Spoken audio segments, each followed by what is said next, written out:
there's Gabby there. And can we see Tyler? No, he's watching, Mayor Gandham's watching the live stream. Okay, Yeah. Good enough, thank you. Good morning, everybody. It's 9 o'clock. Before we begin today's council meeting, I'd like to take a moment to address the recent passing of Her Majesty Queen Elizabeth II. It was with much sadness that we learned of the passing of Her Majesty last Thursday, September 8th. On behalf of Council, I'd like to extend our deepest condolences to the royal family. Many in Wetaskiwin feel a deep connection to the Crown, to the Queen in particular, as she is the only monarch most have ever known. Our sadness is shared by people across Canada, the United Kingdom, the Commonwealth, and the world, as we remember her with gratitude for the lifetime of service given by her as the longest reigning monarch. She lived a life devoted to the service of the Commonwealth and its peoples. Her dedication to duty, dignified leadership, and her spirit of compassion will be remembered. At this time, I would ask everyone gathered here, council staff, members of the public, to join me in a moment of contemplative silence to mark the passing of our late sovereign.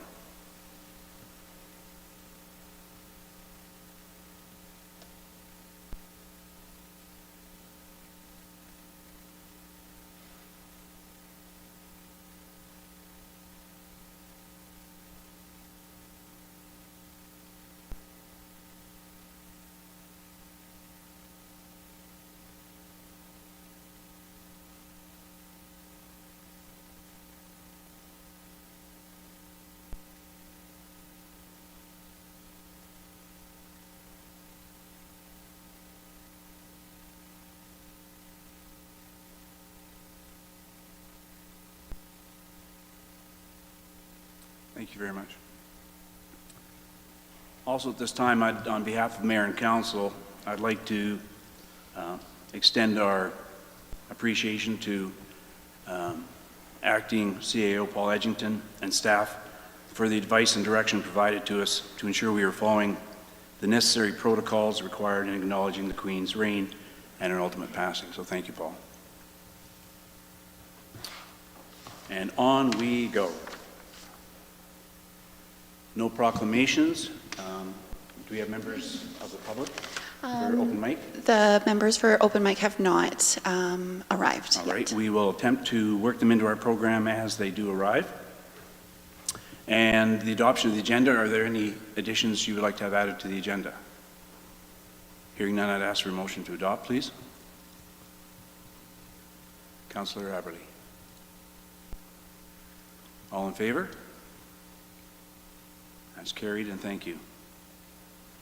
Also, we have item number 5 is approval of the minutes. Oh, it's under consent agenda, sorry. I'm sorry? It's, the minutes are under consent. See that? There you go. Thank you. You're So we'll be moving to number 7 then, consent agenda. Councillor Lonsdale. I move that City Council accepts the consent agenda without debate. Regular council meeting minutes of August 22nd, 2022. FIR 22-001, Noxious Weeds. All in favor? And that is carried as well. Moving into the Committee of the Whole, item number 10A, the Clean Energy Improvement Program. Thank you, Deputy Mayor and Council. This is an initiative that started many years ago. There was a request in 2019 for administration to consider an energy upgrade program for the citizens of Wetaskiwin. And at the time, the program had been eliminated with the new government that came in. And there is a new program. Basically, the province has turned a lot of the responsibilities over to Alberta municipalities in order to manage, and so we started to look into what we could do for our community. And so we're presenting this today as part of Committee of the Whole, just to get feedback from Council and gauge whether or not it should come back to a regular Council meeting for approval. So we've drafted a bylaw and then highlighted a few areas. The report kind of speaks for itself, but the implications were the pieces that I wanted to go through in a little bit more detail. So the financial implications, we could be looking at FCM for a loan and a grant. So there's always the ability to have a grant with a low interest loan, which could help offset the cost for our citizens. So that's one area that we would explore.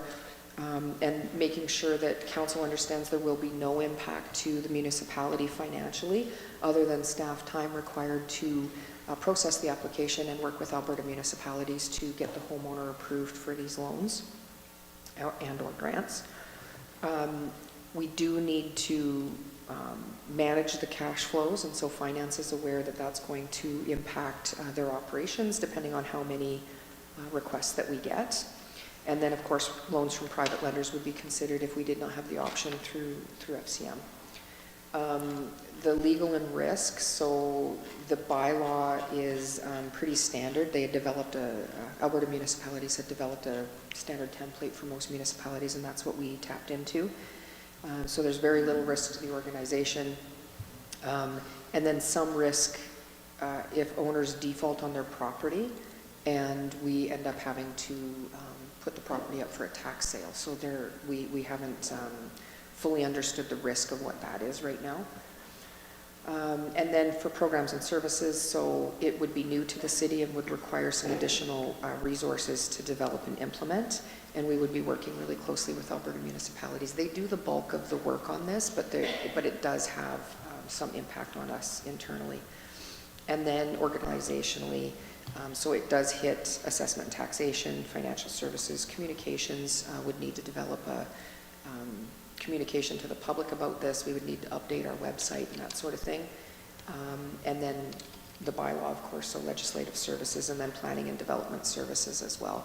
We would need to issue development permits, and yeah, so the one thing that I did note through the process is there's a huge application process, and then it has to be installed by a qualified contractor. And when I looked at the list, we didn't have our local people on that list. So that's another component to this that we would be working on, is to, I believe we have 2 local contractors that do solar. So we would be contacting them and making sure that they get into Alberta municipalities as an approved contractor. And then we could also support those local businesses. So looking for any input, suggestions, and then we could bring this back to be finalized. Sorry, I don't have the bylaw on my package. Karen, can you go through that really quickly? There are a couple of different aspects to the bylaw. So some communities have looked at only residential, and some communities have looked at residential and commercial. And so I think there is an opportunity for council to say if you want one or the other. The other thing that comes up is because typically the way that it would go is we would get budget approval for stuff, we would have to apply for grants. So we could be in a position where we get applications in before we hear back from the funding agencies, and so we may need to bridge some finances here. And so some communities have put in maximums that can happen, numbers of applications and dollar value amounts. And so some of that was talked about in the bylaw as well. So if those are pieces that council would like to weigh in on, we would be open to that. I think, yeah, if you go down further there. So we have put in that the minimum cost has to be $3,000 in capital, and that it cannot exceed $50,000 for residential or $500,000 for non-residential. So again, some communities do not have the non-residential component in there. They only do residents. And then some have capped the number and the amount each year. So yeah, just looking for feedback from council, and then we can finalize this and bring it to a later meeting. Thank you. If I could get a motion to accept, then we'll open the floor for discussion. Councillor Blatz has her hand up. Councillor Blatz, please. Okay, I can move to accept. Give me 1 second here. I move that City Council accepts the Clean Energy Improvement Program report as information. Thank you very much. Are there any questions? Councillor Billingsley? Thank you. Through the chair to Sue. You're saying that this is replacing an old program. Do we have any data as far as were there many residents that participated under the old program, as far as you know? Through the chair to Councillor Billingsley, I don't have the data, but we could get it because it was run through the province, and I do believe there was a large. But, sorry, I guess it wasn't clear. Did we administer the program, or was it strictly through the province? No, so what happened with the last time council brought this up, administration, there was an election coming, and the new government came in and scrapped the program. So we never did get this up and running in our community. Okay, a couple more questions. Is there any, I couldn't see one, is there any provision for an admin fee from the city to cost recover admin time? There is. I can look at the bylaw specifically and make sure that that's included, but it was part of the application package through Alberta municipalities that there could be an admin fee, yes. Okay, thank you.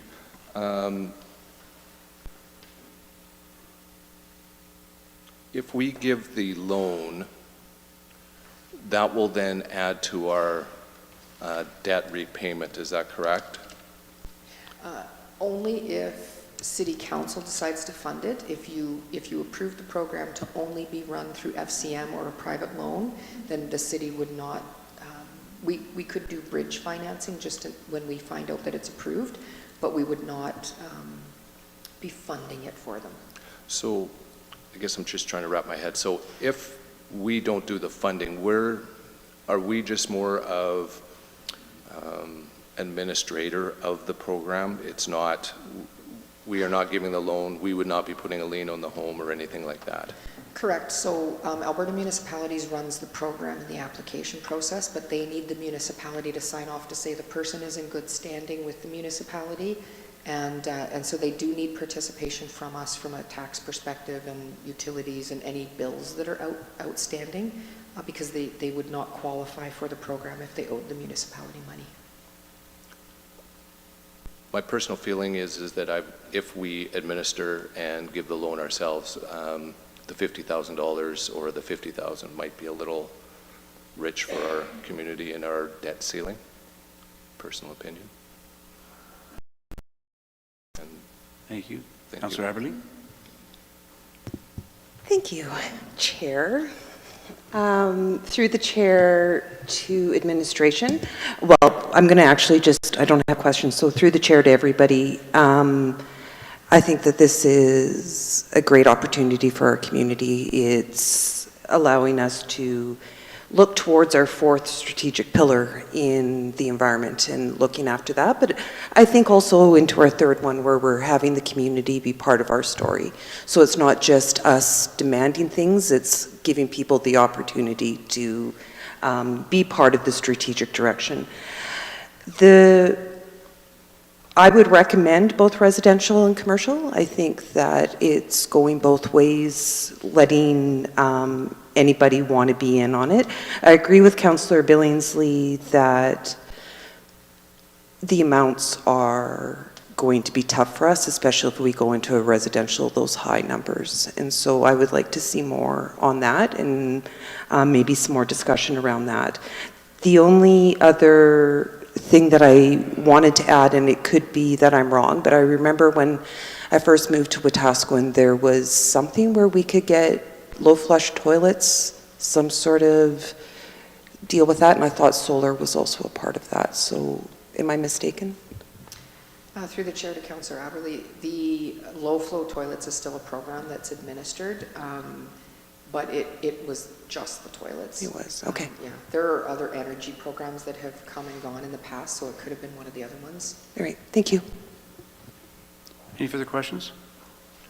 Councillor Billingsley? Yeah, sorry, just for clarification, through the chair to Sue, do you want direction from us today whether or not this is something that the city does the loans, or are you looking, is that something we'll debate at a later time? Now, through the chair to Councillor Billingsley, Right now, the way we have it, it's through loans only and not the city. So I would, I can take the, clarify the admin fee and then put more of a discussion around the funding and all of that sort of stuff. And then when we bring it back to regular council meeting, then you can make a decision on that. Perfect, thank you. Any further questions? Are you ready for the question? All in favor? And that is carried. Thank you. Our next 10B is staff report on heritage trees. Awesome. Good morning, Council. I am going to present. My co-presenter is unable to make it this morning, and Colton Craig was also the source of a lot of the information on this. So Colton is our ISA certified arborist and is also an ISA certified municipal specialist. This means the arborist certification applies to trees and tree work within the municipality, and the specialist certification applies to urban forestry. And Colton also has his tree risk assessment qualification. So he has shown an interest in heritage trees within the municipality, as well as there are at least one resident at this point that has come forward. Attached to this report is a picture of what would future, if council decides to add this to the policy, could be considered as a heritage tree. So I won't go through the whole report that was shared with council in the agenda, and where Colton is going with this is forward thinking, protecting our heritage trees within the municipality, just with the benefits and that it does to our tree canopies. It also provides protection from the sun and just a whole lot of other benefits. So, what we are asking at this point is since we're in committee of the whole, we'll be asking to receive this information, and then when we present the urban forest policy later on in the council meeting, we could ask for further direction into preserving heritage trees. So we were able to connect to our strategic plan with our community environment, and there are some financial implications that we would require some more research on administration's part, but we didn't want to start going too far into our research without council's direction. And yeah, if there's any other questions, please let me know. Thank you. I'd be looking for a motion to accept. Councillor Lonsdale. I move that City Council accepts the Heritage Tree Report as information. So are there any further questions at this time, or would you prefer to wait until 11:08? Councillor Aberley. Thank you. Through the chair to administration. You believed the report said that there were 3 or 4 trees. You suspect how many of those are on private property? I believe all of them are on private property. Would we be in this review? I mean, nobody owns a tree, but to the owners of the property? Yes. Yeah, the owners would be involved, and we would also be getting a legal opinion as well, because it is on private property, so it makes it harder for administration to administer the trees. But yes, absolutely, we would be working with the landowner. And if you continue to bring information in, would part of it be public consultation? Yes. Yes. And I'm asking the questions that were in my head. Of course, I'm all in favor of this project, because heritage and trees. I like both of them, but I just wanted to make sure that those were incorporated into it. Thank you. I would, if the Deputy Mayor doesn't mind. We did include a tree protection report with the City of Edmonton. They have a tree protection policy, and the City of Toronto also has a fairly thorough tree program as well. And then, yes, then the trees, let me just slide this over to show. This was the tree that's on private property here in Wetaskiwin. That would be considered.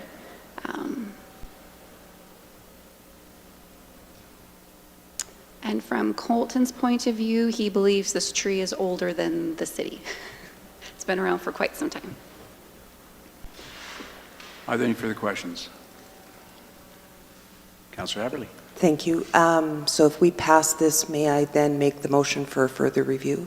Is that how that works? We can, through the chair to Councillor Aberle, we can do that in the next item in the regular council meeting. We have the urban forest sustainability policy coming forward. Thank you. All right, no further questions to the motion then, please. All in favor? And that is accepted and approved. Thank you. We will now move, what a great segue, Karen, right into number 11, staff reports, urban forest sustainability policy update. It's the joys of being able to publish the agenda. I can finesse it how I wish. All right, so we are bringing forward the urban forest sustainability policy. We're making the following amendments to the policy. We're updating the number. We had a duplication in policy numbers, so that will be a change.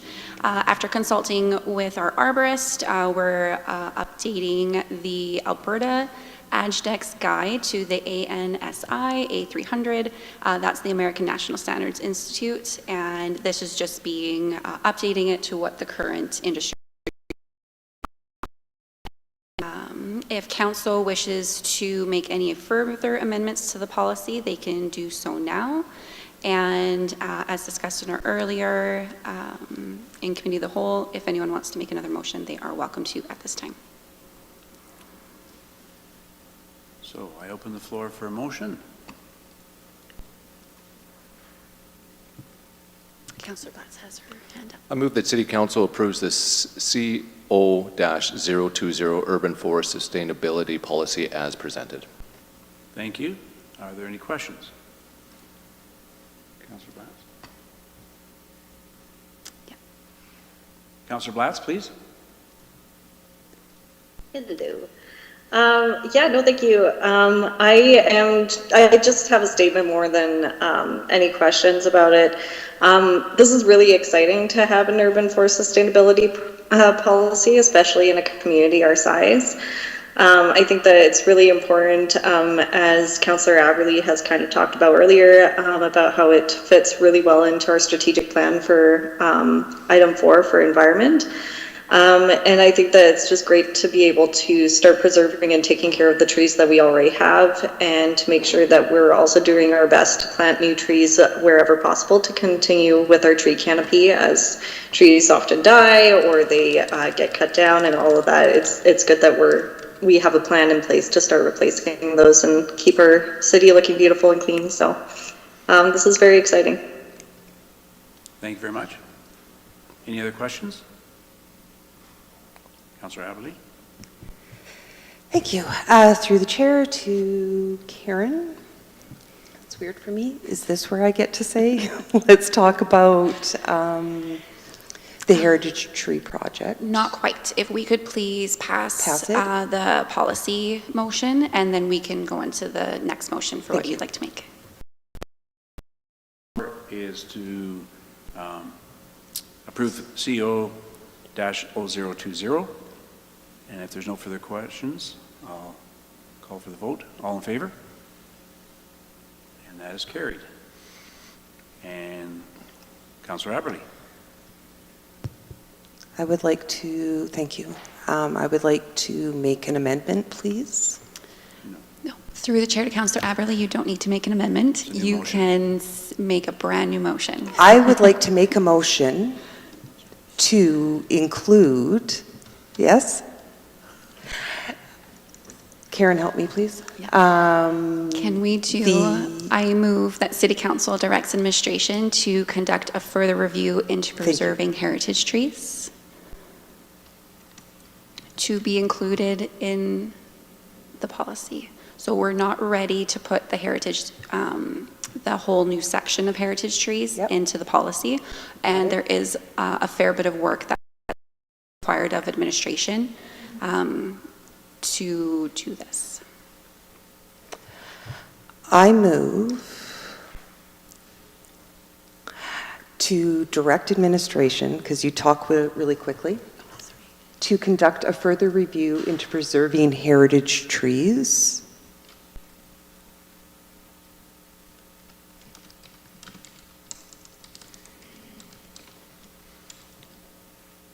and to be brought back to council. What is a good time for you? With the time after consulting with Colton, if we could do by the end of Q2 of 2023 would be appreciated. At the end of Q2 2023,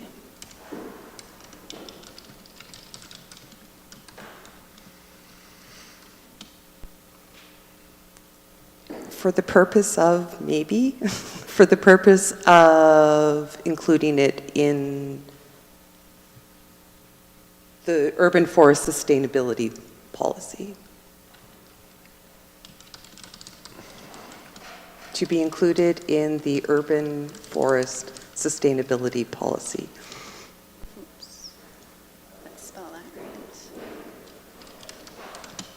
So Karen, if you could please read the entire document so it's in one sentence. Absolutely. I move that City Council directs administration to conduct a further review into preserving heritage trees to be brought back to Council by the end of Q2 2023 to be included in the urban forest sustainability policy. That work. I agree. Are there any questions arising from that motion? Councillor Billingsley. Thank you. Karen, through the chair, you had said that this is a big process to get to this point. I think that was what you had said. I guess my question is, how many trees are we talking about that we're? So through the chair to Councillor Billingsley, the City of Toronto only has 15 heritage trees. And with their size, that seems not too, how can I word this? On the scale, that's not too bad. So what we're seeing in the City of Wetaskiwin is possibly 3 to 4. And within the report for the heritage trees, it's roughly 10 to 15 hours per tree is what would be required. So what will take the most time for us is getting the legal opinion, finding out what we are able to do on private property or even on our public property for what we're allowed for. And then cataloging of the trees is a piece of it. And and we need to do some more research on that as well, which is why we brought that to council, just to see what their interest is. Thank you. So, if I may, through the chair to Karen. So while this process is taking place, any one of the homeowners could cut down their tree? At this time, yes. And there's no steps we could do or take prior to the implementation of a policy to protect? Like, do the homeowners know that do the current homeowners know that we're having this conversation and the trees in their property are being viewed as heritage trees? Yes. Sorry, through the chair to Deputy Mayor Nilsson, yes. The current homeowner of the tree in the policy was working with Colton. It's a wish before they sell their home or pass on that they could have their tree be designated as a heritage tree. And the other properties? It's just a guess at the moment. There's, from what he's able to see from Street View, it could be potential, but at the moment, it's only one active tree. Possibility. Yeah. Okay. Thank you. I think we have a motion on the floor. Are there any further questions? If not, I'd call the question. All in favor? And that is approved. Thank you. Thank you. Moving on to 11B, the naming policy, CO-052. Good morning, Council. This policy in front of you today is our naming policy tied in with the sponsorship policy that was approved earlier this year. Basically, this policy and procedure are going to ensure that any of our buildings and parks, neighborhoods, any other features within the city are being named with care, reverence, and consistency. This policy does set out the criteria for names, which also will help guide and assist council in making those decisions. Under this policy, a person whose name is being considered must be someone who signifies extraordinary dedication to service of the community, selflessness, courage, sacrifice for others, leadership, or otherwise represents the city's values. Names of these things or other than a person shall represent significant historical events, flora, fauna, specific geographic features or cultural themes that are important to the people who live in this community. This policy also would apply to parks, public buildings, rooms within those buildings, trails, recreation facilities, and any other significant infrastructure. If you have any questions, I'd be more than happy to answer them. I would look for a motion.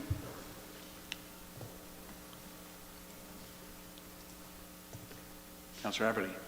Thank you. I move that City Council approves the naming policy CO-052 as presented. Thank you very much. Are there any questions? Councillor Aberle. I don't know why I'm so chatty this morning. And we appreciate it. Pardon? Sincerely, we appreciate it. You're welcome.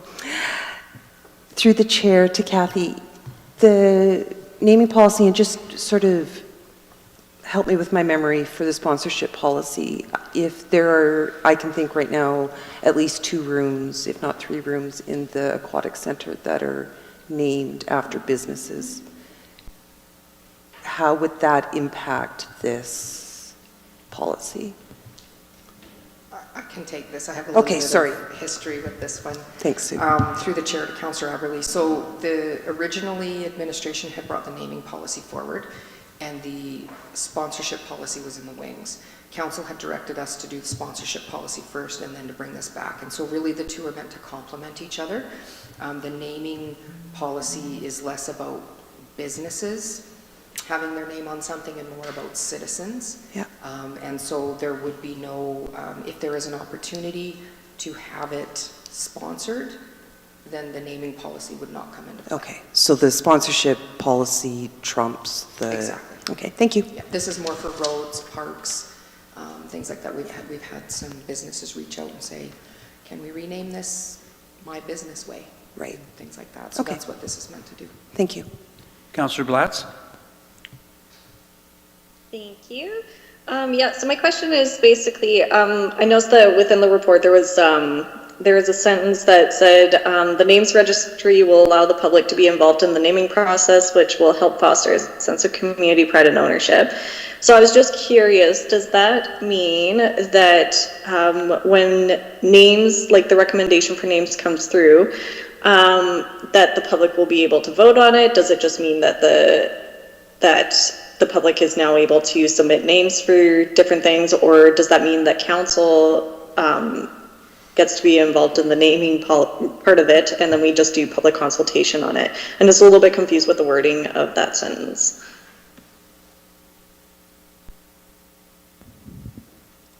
Sorry, which sentence was it?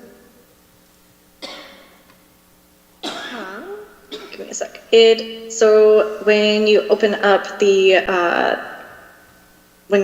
request for decision, under report, it's in the first paragraph, and it's the last sentence of the first paragraph.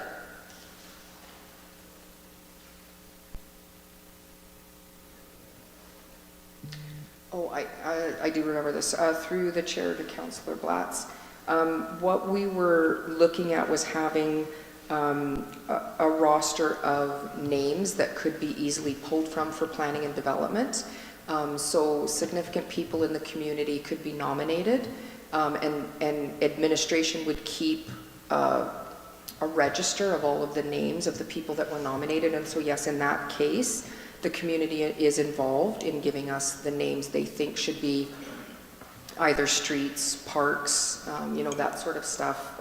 And then administration would make sure that they compare it to the sponsorship policy to make sure that there's no overlap, and then the names that the public put forward would be put into that register. And then as we either change a neighborhood or a park name, or someone puts forward a request to rename a road, then we would go to that register.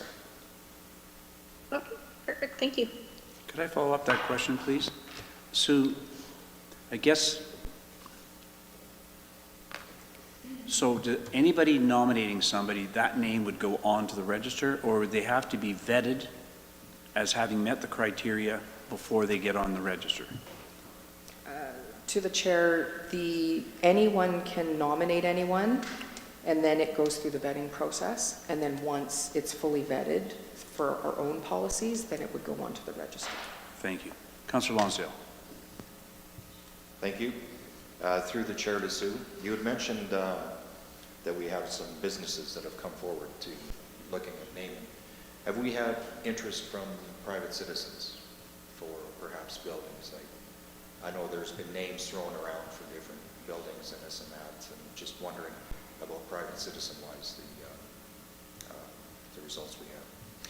Yeah, through the chair to Councillor Lonsdale, there's been a couple. So we've had citizen requests for recognizing some hockey people that we have in our community, as well as significant people that have served the community that have passed. And so part of the discussion back when we brought some of those forward to council was, does this fit within the naming or does this fit within the sponsorship? And so now that we have, or hopefully we'll have both policies approved, we would then go back to those and say, this fits in this one but not that one, and so we can offer you these spaces. And then of course we would bring that back to council for consideration before that was finalized. Are there any further questions? To the motion then, all in favor? And that is carried unanimously. Moving on to 11C, council recognition. All right, all the fun policies for council. So we have the council recognition policy. We're bringing this forward because it's been 4 years, a little more than 4 years. So it's just for a regular review. I just want to make note that as of now, administration confirmed that no outgoing members of council have received the monetary recognition. When they have left council, they have typically only taken their nameplates, but they've waived the fee that they could be recognized for their service. So all I'm asking for today is to approve the policy as presented. Or if council wants to make any other amendments to the policy, they're welcome to do that too. Councillor Billingsley. I move that City Council approves policy CO-003, council recognition as presented. Any questions? I would like to make a friendly amendment to that. No, I can't. It changes it. I believe the remuneration piece is, I'd like to see the remuneration piece removed from the policy.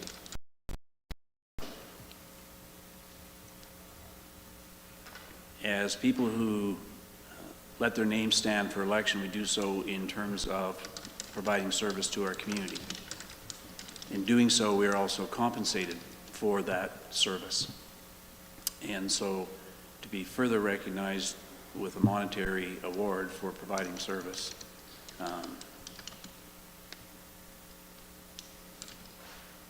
I'd like to see it struck in the policy.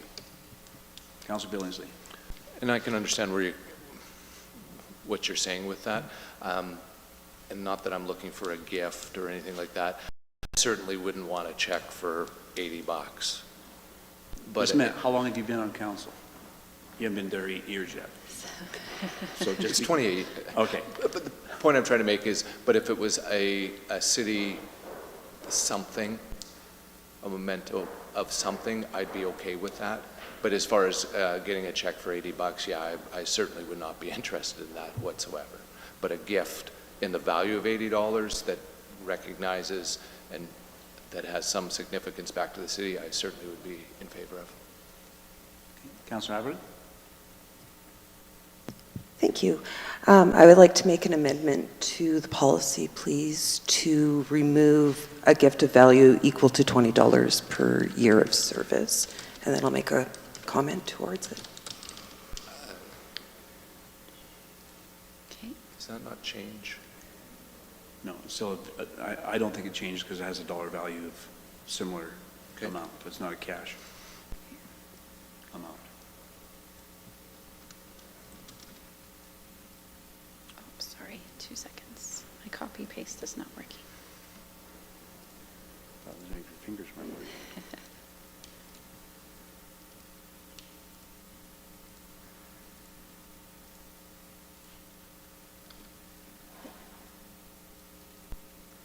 Okay, So the first amendment I have is to remove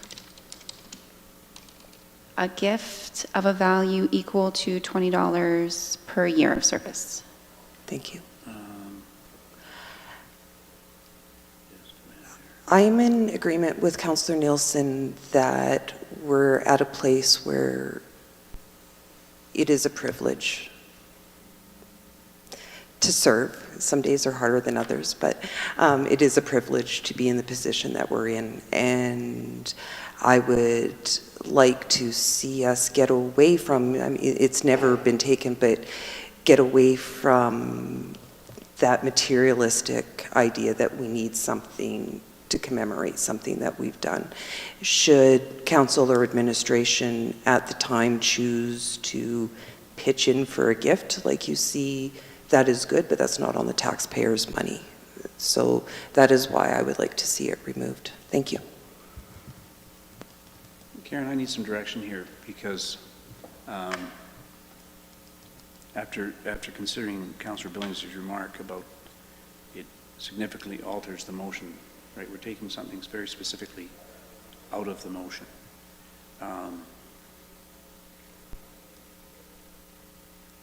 So I question whether it can be amended in that fashion. And I'm wondering if we shouldn't be voting on the motion as it stands. Yeah. And if it's defeated, then an alternate motion put forward.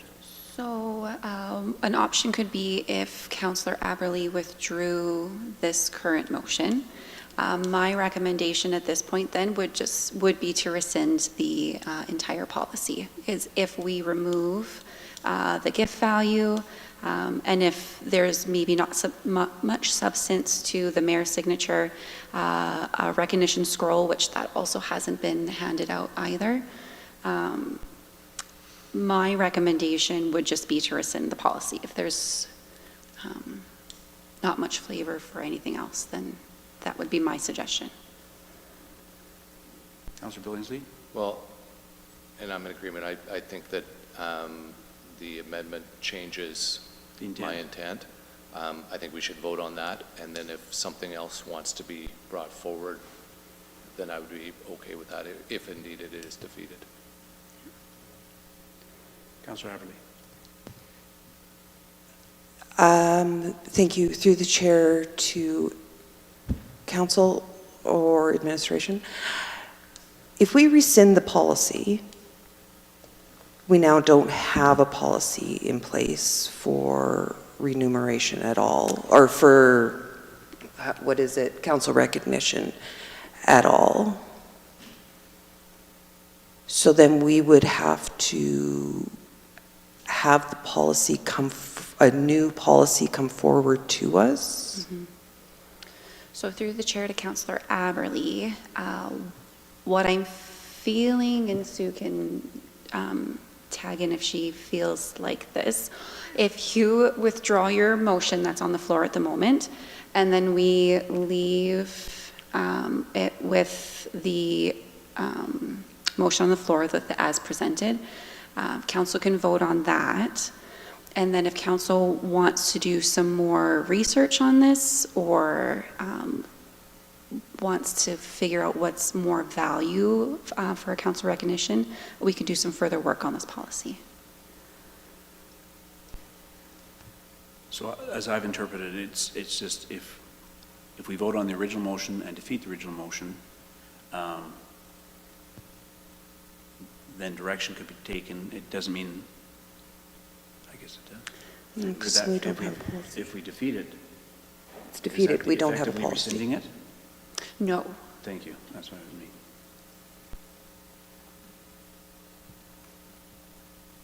So the second motion would be necessary. Sue, please. To the chair, you have to vote on the amendment first. So by Karen, Councillor Aberle putting forward the amendment, you have to deal with that one first before you can go back to the original. Right, unless she withdraws the motion. Right. Correct. And I guess my concern is, I don't believe I should have let that amendment on the floor. Any amendment can be brought forward, whether, I mean, it's only friendly. A friendly amendment would have met the criteria, but anybody can put forward an amendment that completely changes what you're looking at. Certainly. Yeah. It's a good thing I'm up here. I've learned something today. Yeah. So I guess if there are any further questions, we have an amendment to vote on. May I just make a comment? Certainly. Thank you. I don't think that I am willing to pull it, and it's not that I'm trying to be difficult, it's that I don't want to be without a motion, and I don't see a need personally to go further into this discussion. And that's why I was asking the questions, is administration spending any more time on this policy? I don't think that that's necessary. We're removing something that hasn't happened in recent memory. So that is why I will not remove my amendment. So it has nothing to do with stubbornness. And I'm stubborn. Thank you. Councillor Karen, could you just, Councillor Blatz. Hey, sorry, can you guys just read out the motion with the amendment again? I'm just kind of getting lost in the sauce here. That's okay.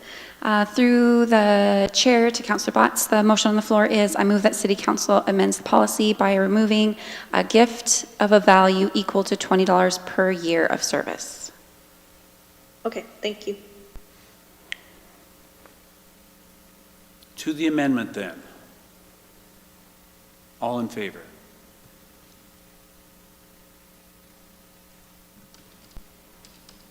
That motion, that amendment is accepted. Carried. Yep. Yes. Point, I didn't vote. Can you? All opposed? Thank you.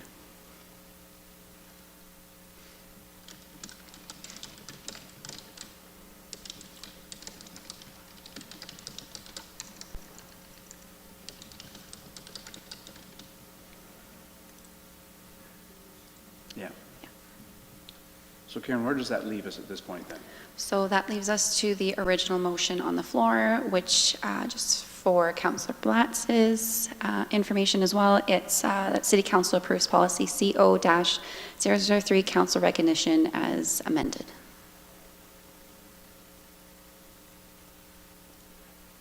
And as amended, item number 1 would remain,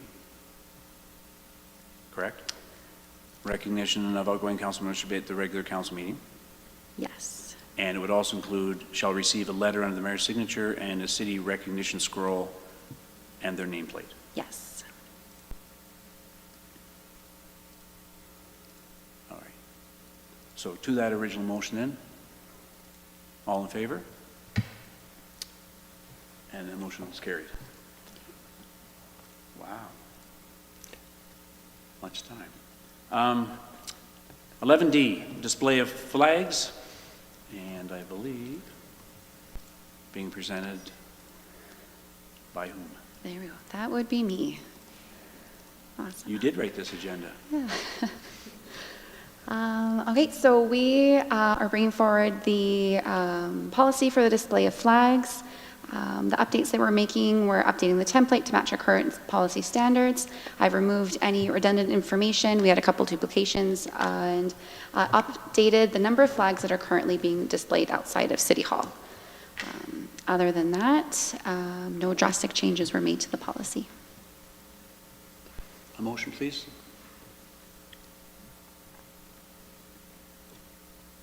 Councillor Aberley? Thank you. I move that City Council approves policy CO-009, display of flags as presented. Thank you. Any questions, Councillor Aberley? It's not necessarily a question, but through the chair to Karen.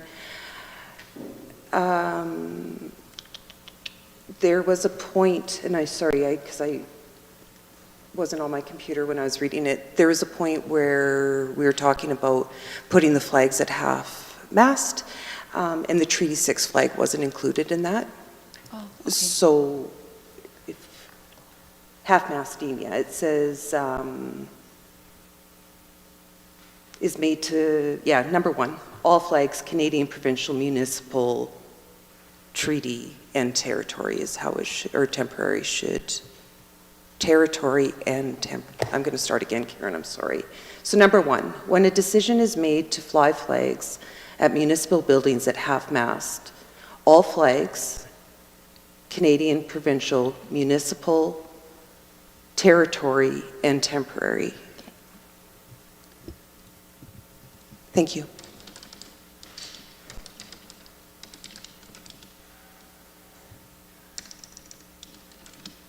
Is that seen as an amendment? It will be, yes, once I type it up for Councillor Aberley. Thank you.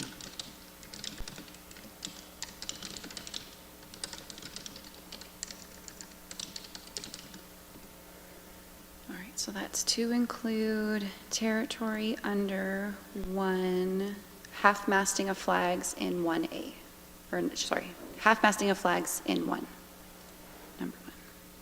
Any further remarks, comments? To that amendment then, all in favor? Carried unanimously. So then we're back to the original motion. And to the original motion, are there any further questions? To the motion then, all in favor? Also carried unanimously. I'm making a supposition here that Mayor Ghanem is somewhere in the nethosphere voting the same as everybody else when I say unanimously. Yeah. Thank you. Number 13, bylaws. Bylaw 2020-22 water and wastewater bylaw. And Karen, I'm suspecting this one probably isn't yours. No, it's not. Okay. So this is, currently the city has separate water and wastewater bylaws. And we have been working with the lawyers to update these bylaws to ensure that Peace Hills Utilities can operate these services within our community. So the lawyers have basically taken our 2 existing bylaws and made a few changes and added them together, and we've been reviewing them. I did hear from staff that while I was away, another update was sent. So I haven't had a chance to review that yet, and it was not included in your package. I imagine that it's a minor change, and so we are only looking for first reading today and then any feedback from council. So there were a couple of things within the bylaw that we did want council to consider. Like I said, most of our previous bylaws are included in here. One of the recommendations from the lawyer is that council consider putting all utility bills into homeowners' names, and that was batted back and forth. It's kind of a good practice, and it's a way that a lot of municipalities are moving, but it creates some frustration for landlords. The argument is that that's their business, not ours, and why should the city or Peace Hills Utilities take on that risk? This was a recommendation that stood pretty strong for a long time until we realized that Peace Hills Utilities cannot put a lien on the property. Like they can't put anything on the tax roll. So it becomes less important now, although it is still something that you might want to consider in the future. We're not asking for it right now, as far as I know. I haven't read the final draft that just came in while I was away. So past due accounts, I have spoken to Aquaterra and found out how they handled it through up in Grand Prairie. And basically what's going to happen is they are literally going to let residents fall behind 1 month, and on the second month, if they have not paid the bill by the time that the next bill comes out, they will put out a disconnect notice, and so there'll be a lot more disconnects happening than would normally happen with the municipality, just because we have the opportunity to put it on the tax roll. So that could be a change, that we will be getting complaints from citizens because water will get turned off a lot more frequently. Other than that, there's not a lot of changes to exactly what we have going on right now with our bylaws, except for the fact that, of course, we're giving Peace Hills Utilities the authority to operate the utility on the city's behalf. I know it's a really big bylaw, and that's, again, 67 pages, why we were only looking for first reading today. I'm not sure if you've had a chance to fully digest, but we'd be happy to answer any questions that you might have. And then, of course, we'll be bringing it back at a later date. Councillor Billingsley. I move that City Council approves first reading of Bylaw 2020-22, cited the Water and Wastewater Bylaw. Thank you. Questions?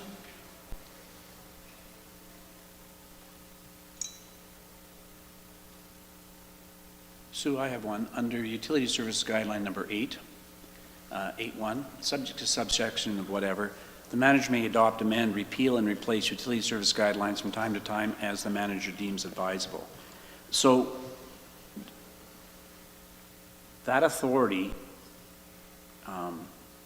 is placed squarely in the hands of the manager with or without consultation with the board. How would you envision that unfolding? So if we go back to, I believe we have a definition on that one, and I think it was me. The Peace Hills Utilities manager means the chief executive officer of Peace Hills Utilities. So again, no different. We tried to keep it very similar to how the current bylaw is written, that the CAO has the authority. Right now, the Peace Hills Utilities manager is the CEO, which currently is held by me.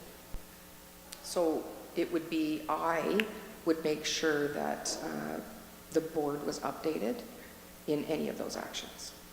Thank you. Any further questions?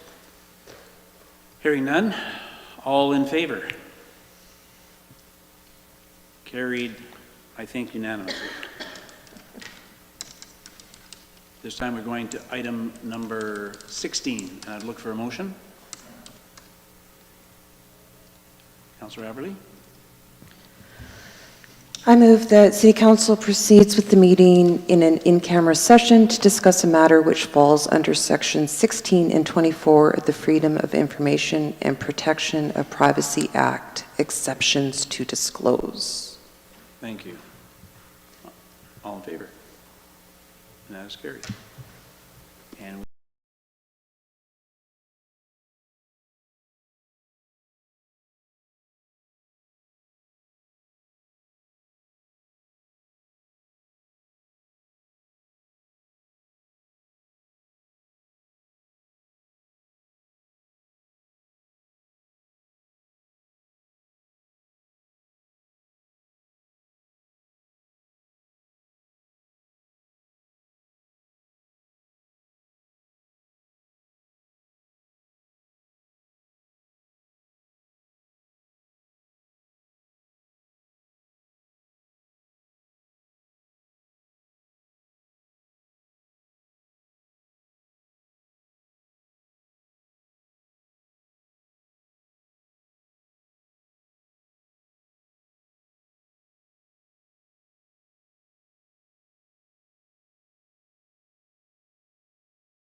we are live.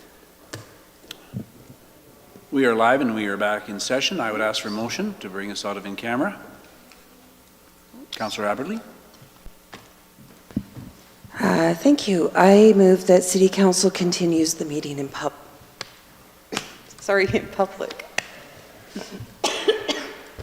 Thank you for that. All in favor? That is carried. Item number 17, under new business, we have two notices of motion. Karen, can you tell us what happens here, please? For sure. I have, the first notice of motion is from Councillor Blatz, and we'll be bringing forward a full RFT to the September 26th meeting after Councillor Blatz meets with administration. Following that one is the notice of motion from Mayor Gandam regarding a social media policy for City Council, and same scenario, Mayor Gandam will need to meet with administration, and we will create a full RFD, so Council will have more information on what these motions are. Thank you so much. Councillor Blatz, is there anything you want to add to that in terms of your notice? No, I don't have anything else to add. Just need to make sure that I get all the information and get everything perfect before presenting it to council in 2 weeks, and that gives us enough time to kind of work on things a little bit further. Thank you very much, and I'm sorry we can't hear from Mayor Gandon with regard to his social media policy. So at this time, I would look for item number 18. Motion to adjourn. Oh, you got me. Councillor Billinger. I move to adjourn. I was meeting for Councillor Paul. Oh, he got me. Can I shut this?